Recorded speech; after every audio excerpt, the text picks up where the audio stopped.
पर्यटन आणि आरोग्य पायाभूत सुविधांचा विकास या दिशेनं भारत सेशेल्ससोबत वाटचाल करेल, असं त्यांनी नमूद केलं. येत्या जूनमध्ये सेशेल्सच्या स्वातंत्र्याच्या 50व्या वर्धापन दिनानिमित्त सेशेल्स आणि भारत आपल्या राजनैतिक संबंधांचा सुवर्ण महोत्सव साजरा करणार आहे. यासाठी पंतप्रधान नरेंद्र मोदी यांना सन्माननीय पाहुणे म्हणून आमंत्रित करण्यात आलं आहे, असं पॅट्रिक हर्मिनी यांनी सांगितलं.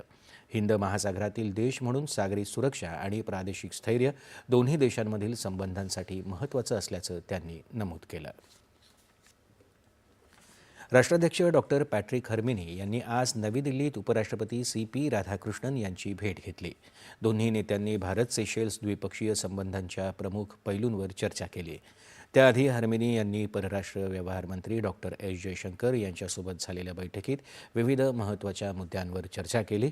भारताचा सागरी शेजारी म्हणून सेशेल्सचं स्थान महत्त्वाचं आहे.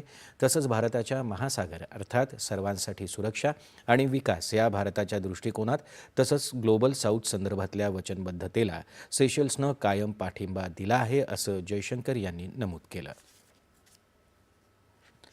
भारत आणि सेशेल्स दरम्यान झालेल्या सामंजस्य कराराअंतर्गत